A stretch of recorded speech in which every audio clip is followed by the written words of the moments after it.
In one of our book club talks, previous book club talks, we discussed about underlying needs in a relationship, right?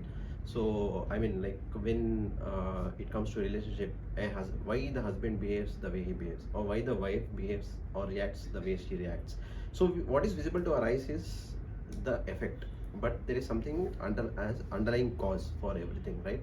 So, a lot of us miss the underlying cause, and then we only see the effect part because that is not visible to our eyes. So we discussed about that, and we also discussed about the underlying needs. Okay, so today we'll dive deep into more of this needs part, and from this book called Relationship Breakthrough by Cloe, Madanes, and Tony Robbins, right? So basically what the author says, there are six human needs, especially in a relationship, that every man or a woman cares for wants it, right? It's six basic needs. So we'll cover about these six basic needs, and starting with the first need is certainty and or comfort.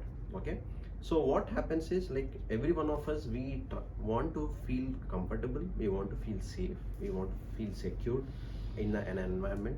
And how it happens is, like, maybe there's no need for us to worry where our next meal is coming from. Do we have a roof on the head?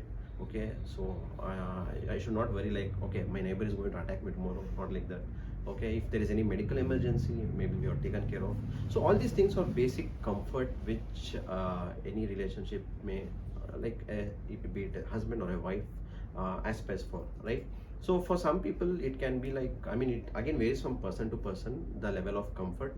Maybe a spouse can only accept the other half only when he's making a lot of money, millions of money, then only he or she may feel comfortable. Maybe in other case, the spouse may not be making much money, but still the husband or wife may feel comfortable. So the what level certainty and comfort varies from person to person, right? So coming to the second need.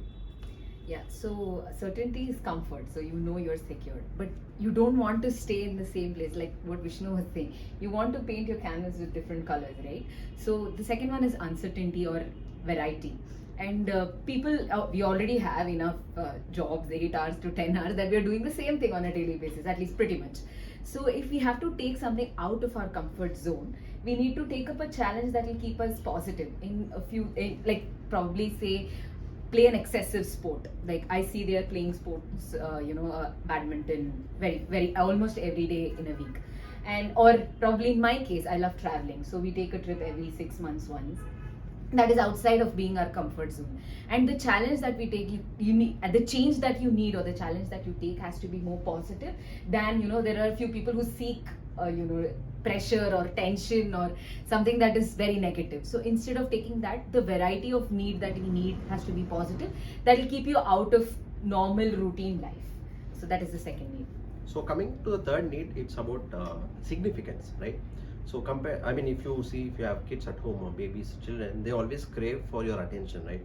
So it actually holds good for people who are adults as well. Okay, we all want to be number one. We all want to crave attention. We want to feel important. We want to feel sought after, right?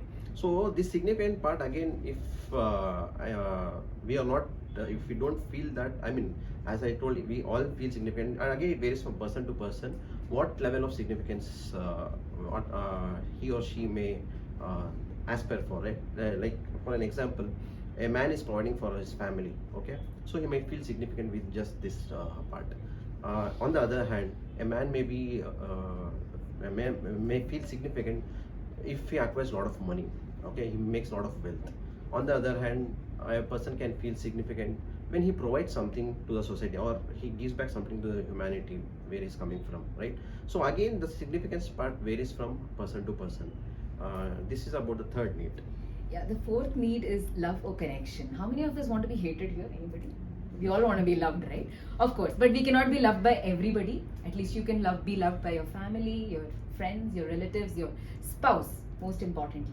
And it's not necessarily that you need to love every person you meet. Obviously, we here are connected to each other. That's more important than just having love for each other. So, if, say for example, a baby, a just born baby, if it is not loved or connected, it will die in a few days, right? Because you're not giving the requirement of the baby. So, if you take any relationship for that matter, love is a mandate, especially with your in your courtship or your with your spouse, anything for that matter. And having love will actually keep you more happier in the relationship. And see, I don't say a romantic love can be given by everybody. Obviously, a few cultures will stop us doing that. But to stay connected is very important. With every person you meet in your workplace, in a community like this, connection is more important than any other need to have a healthy relationship. So going to the sixth need, this is about fifth need is about growth. Okay, so like as we grow from child to adults to infancy, childhood, adult age, old age, we grow physically, right? So as we grow physically, we also need to grow intellectually, spiritually, emotionally, right? So maybe we go through a lot of experiences in life, we grow emotionally, we go through a lot of events and that things happen around us in this world, and we also grow intellectually in that way, right? So if we don't grow, what happens? We actually die, right? Mentally at least. So growth varies from person to person, what he seeks for and aspires for. Some people travel, as she was covering. Some people like to read books, as we are doing. Some people like to associate with growth oriented community like this, so that they keep growing and learning new things, right? So again, this is the fifth need, that is growth, which I wanted to talk about. Yeah, the last one is contribution. So if you summarize all the 6 needs that we have just discussed, is pretty much everybody's a set of needs, the underlying needs of having a complete life. So if I talk about contribution, so if you hit saturation with the first 4 needs, that is our certainty, which is comfort, uncertainty or variety, or when it comes to love or connection or growth, significance, all the 4 needs, when it's fulfilled, you'll be able to contribute, probably to the society, to the people around you, to your own family. Maybe it could be a very small act of probably planting trees. That is still a contribution, right, that you're giving to the society. Or probably you are able to help someone in need with work or with education, with food. So all of these, this contribution comes into picture when you're able to fulfill the other 4 to 5 needs. So to summarize, the 6 needs are certainty or comfort, uncertainty or variety, love or connection, significance, growth and contribution. So these are the 6 needs that is given in the book. And pretty much, when we started reading, we understood that these are the actual needs to have a happy, contented life. Yeah.